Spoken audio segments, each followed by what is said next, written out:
Bah, du coup, Fleury-sur-Eure en première.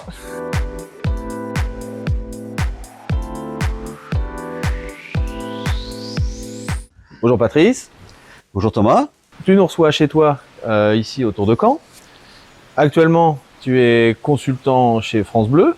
Tu fais Allô Malherbe et puis tu commentes les soirs de match. En parallèle de ça, tu es conférencier. Une conférence qui s'appelle Manager un collectif dans un environnement complexe, Oui. où tu expliques les similitudes et les différences entre le sport de niveau, principalement le foot, et la vie de l'entreprise. Mmh. Tu es dans une démarche aujourd'hui de partage et de transmission de tes connaissances et de ton expérience. Oui, c'est exactement ça. Non, mais l'idée, c'est à partir du moment où j'ai décidé d'arrêter ma carrière d'entraîneur pour diverses raisons que j'ai déjà eu l'occasion d'expliquer. Moi, je suis toujours dans la même passion, donc c'est le football. Et sur ce qui touche le football, il y a plusieurs parties. Donc, j'ai eu la possibilité d'être consultant sur France Bleu, donc ça c'est une expérience qui me plaît beaucoup. Et puis la deuxième partie, c'est effectivement de transmettre mon expérience en termes de gestion d'équipe, de management, tout en faisant le parallèle entre le monde de l'entreprise et la gestion d'une équipe professionnelle. Donc c'est pour ça que j'ai appelé ça, je dis que c'est dans un environnement complexe, parce que la gestion d'une équipe de foot, c'est un environnement complexe. Pourquoi en plus de ça ouvrir une chaîne YouTube maintenant ? Bah parce que il faut bien être dans l'air du temps. Je dirais que moi je suis pas très réseaux sociaux, je maîtrise pas trop tous ces éléments-là, mais si à partir du moment où on fait un métier, même si je considère pas que c'est un métier, pour moi c'est plus un hobby ou une occupation, bah, il faut aussi communiquer. Donc il y a différents moyens de communiquer, et par ce biais-là, ça me permet aussi de communiquer directement avec les gens qui vont bien vouloir venir regarder cette chaîne, écouter, et puis en fonction des sujets qu'on va pouvoir leur proposer, qui peuvent être divers et variés, mais ce que je voudrais surtout, c'est rester évidemment dans le foot, mais aussi c'est peut-être faire connaître aux gens une facette du métier d'entraîneur qu'ils ne connaissent pas. C'est comment fonctionne un entraîneur, comment il prépare sa saison, comment il gère un mercato, quelles sont les relations avec les dirigeants, comment il vit les défaites. Enfin, il y a tout un tas de sujets qui peuvent intéresser plein de monde. Et là, c'est un regard professionnel pour le coup. Ouais, mais c'est un regard professionnel, mais tu vas pas chercher à faire du buzz. Faut qu'on le dise bien. On s'en fout de faire du buzz. Nous, on veut des choses. Non, mais le fait de faire ça, c'est aussi avoir une liberté. Un entraîneur, quand il est en poste, il se doit de communiquer, il se doit d'avoir une communication. Sauf que dans sa communication, je vais pas dire qu'elle est étriquée, mais il y a des choses qu'il peut pas dire. Moi, aujourd'hui, je suis plus entraîneur, donc il y a des choses que je peux dire. Il faut pas s'attendre à des révélations fantastiques, mais c'est voilà, expliquer un petit peu comment un entraîneur fonctionne dans différentes situations, même si chaque entraîneur a sa personnalité, chaque club a son identité et son fonctionnement, mais à l'arrivée, tous les entraîneurs, on veut avoir la meilleure équipe possible, on veut gagner des matchs, donc voilà. Et puis il y a aussi tout le travail de l'entraîneur avec tous les gens qui travaillent autour de lui, qui l'entourent, c'est-à-dire son staff, parce que le premier rôle de l'entraîneur, c'est d'abord de manager un staff avant de manager les joueurs. Et puis après, il y a la gestion évidemment des joueurs. Donc des sujets, il y en a plein, mais ce qui m'intéressait, ce qui m'intéresse, c'est de partager ça. Alors, je vais le faire à partir de mon vécu, à partir de mon expérience. Alors, il y aura beaucoup évidemment, puisque j'ai passé beaucoup de temps au Stade Malherbe, d'abord comme adjoint, ensuite comme entraîneur numéro 1. J'espère pouvoir apporter quelque chose, même si ça doit susciter des débats, pas du buzz, parce que ça, je m'en fous. Mais peut-être que des gens voudront poser des questions, intervenir, et qu'on pourra trouver un public qui soit intéressé par ça. Eh ben, on va pouvoir commencer, même si là, c'est l'épisode d'introduction. On peut quand même, en plus de l'intro, faire un petit bout d'émission. Oui. On va parler de Malherbe. Oui.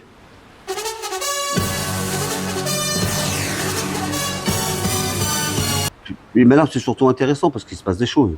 Ça, c'est mon Il s'est passé des choses, il s'en passe encore, et puis après, il y a l'aspect sportif aussi du terrain, donc on pourra évoquer un petit peu tout. Alors, sur Malherbe, on va pas inventer les choses, hein, mais à partir des choses qu'on voit, que je vois quand je suis sur les matchs, et puis les choses que je sais, mais il y a des choses évidemment que je ne connais pas, que je ne sais pas, mais c'est intéressant parce que il y a quand même une certaine inquiétude aujourd'hui qui flotte comme ça autour de Voilà, elle fait plus que flotter. Hein. T'étais au match lundi soir. Bon, alors c'est un peu bizarre de perdre avec la manière. Pour moi, je pense que c'est une expression qui est un peu débile, mais là, c'était très inquiétant ce qu'on a vu. Toi, moi, je l'ai vu à la télé, je t'ai pas écouté à la radio. Donc, à la radio, tu l'as trouvé comment le match, toi? Ben, je l'ai trouvé pas bon du tout, mais ce qui m'a surtout gêné dans ce match-là, c'est le fait de pas reconnaître l'équipe, ou en tout cas de pas reconnaître l'état d'esprit et l'allant que cette équipe avait l'année dernière. Alors, on a beaucoup expliqué le début de saison par rapport au nouveau propriétaire, par rapport au mercato, par rapport à tout ça. Ok.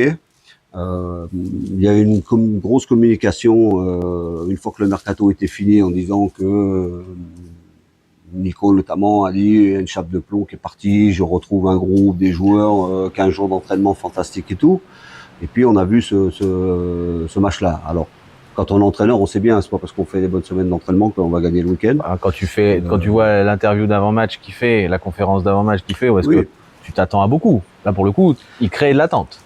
Oui, il crée de l'attente, mais après, il dit pas ça pour créer de l'attente. Il dit ça parce qu'il pense vraiment ça et qu'il y croit et que aussi il sent bien que autour son staff, lui et ses joueurs, que ils sont plus libérés ou en tout cas ils sont moins en questionnement qu'ils pouvaient l'être pendant la période précédente. Hein? Ceci dit, le match qu'on a vu, moi il m'a gêné dans une seule chose, c'est que j'ai pas l'impression que là je vais parler que des joueurs. J'ai pas l'impression que les joueurs pensent le même football. C'est compliqué. Et c'est ça qui m'inquiète, qui m'inquiète le plus. Déjà sur le match d'Annecy, moi j'étais pas du tout en phase avec. Alors évidemment il y avait un peu de mieux. C'était celui où ils ont joué à la baballe tout le temps. Ouais, ils ont joué à la baballe, ils ont eu 80% de possession pratiquement sur le match, mais j'ai trouvé ça assez inoffensif, assez stérile. Et j'ai vu une équipe de Malherbe simplement pendant la dernière demi-heure. Là, on a retrouvé du jeu vers l'avant, de la percussion, de la verticalité, un bloc équipe plus haut. On a retrouvé tout ça. Sur le match qui suivait, donc celui de Grenoble, on marque un but d'entrée. On a fait 3 minutes qui sont très belles. On pouvait penser que voilà, ça y est, on était dedans, que l'équipe avait trouvé et puis non. Ou retrouvé son identité, si on peut dire des choses comme ça.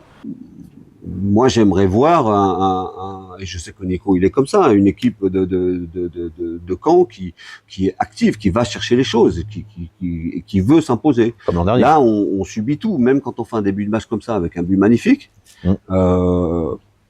avec une symbolique, on peut dire sur ce but, c'est Alex Mendy qui marque avec une passe de Brahimi. Tout le monde parlait Brahimi sur un côté, c'est pas ça, mais bon.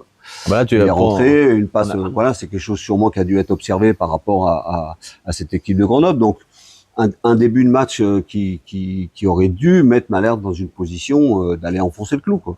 Et là, même par rapport à lundi et cette semaine, ce qui va se passer cette semaine, est-ce que Nico Sub, il est déjà en danger pour toi ou pas encore? Parce qu'entraîneur, ça, on peut pas répondre à cette question. Après, Nico, il est comme tous les entraîneurs. Quand vous gagnez pas les matchs, ça aurait été Pierre-Antoine Capton qui restait majoritaire. On savait que Nicolas Sub, il aurait eu, comme du temps de Jean-François Fortin, il y avait une certaine la mentalité de dire on vire pas un entraîneur parce qu'il y a 4 matchs qui vont pas. Mais là, que c'est des gens de l'extérieur qui possèdent le club, ils peuvent. Mais j'en sais rien. Moi, j'ai pas la réponse. J'ai pas la réponse. La seule chose que je peux dire à ce sujet, c'est que je connais bien Nico.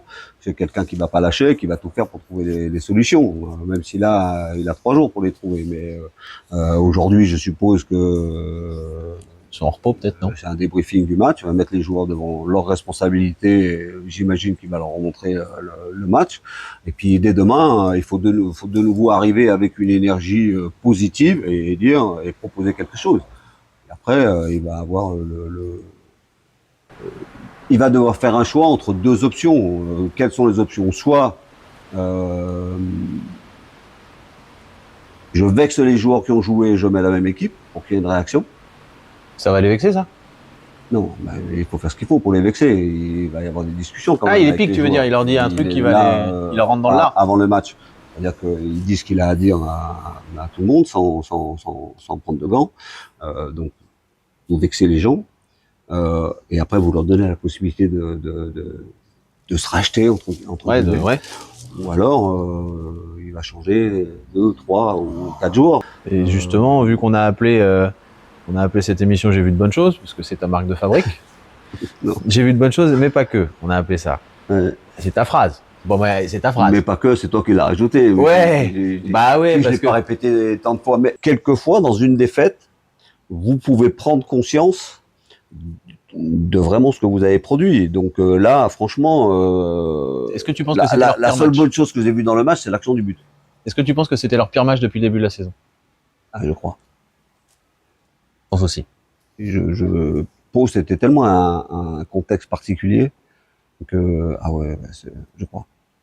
Là. Donc qu'est-ce qu'on peut... Donc on a vu 3 minutes et on a vu un super but de Mendy. Ouais. Qu'est-ce qu'on peut espérer? Déjà, la certitude qu'on a, c'est que ça ne peut pas être pire. Et j'espère que ça va pas être pire. On aurait pu en prendre 5. Ça aurait pu être pire. Ouais, mais 3, 4 ou 5, t'as perdu le match. Non, mais c'est surtout inquiétant, c'est ce qui a été produit. Donc on est en droit d'espérer quelque chose de mieux vendredi si je suis sûr que ça va être mieux, qu'on va avoir une autre équipe. Alors je m'attends pas à ce que ce soit exceptionnel, mais on va voir des gens qui pensent à la même chose, qui courent, qui se battent, qui pressent, qui veulent montrer que c'était un accident. Ce qui est possible, hein, mais ça on le sait qu'après. On va espérer. De nouveau il y avait un non-match, mais je pense pas. Très honnêtement, je pense pas, et je crois que comme toujours, Malherbe est exceptionnel pour ça, mais même les gens qui aiment Malherbe et tout, quand le club est en danger, il y a une espèce de mobilisation générale qui dépasse bien le cadre de la Normandie.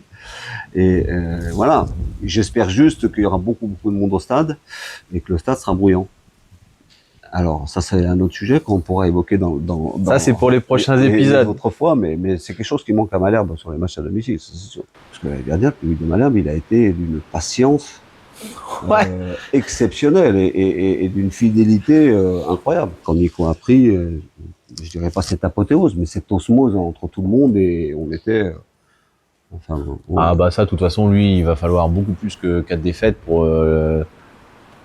ces gars-là... Alors toi, tu l'as eu en tant que joueur, donc tu as une perception différente, mais moi, je l'ai vu en tant que spectateur depuis tout petit, depuis très jeune. Ce gars-là, il représente... il représente exactement tout ce qu'on veut de Normand fier et conquérant. Donc oui, mais là, j'espère que Nico va rester l'entraîneur et qu'il va être l'entraîneur du Stade Malherbe pendant longtemps, parce que bon, c'est quand même un club, ça va, changer tous les ans, tous les 2 ans. Un peu de stabilité, ça fait un peu, ouais. Ouais, c'est pas...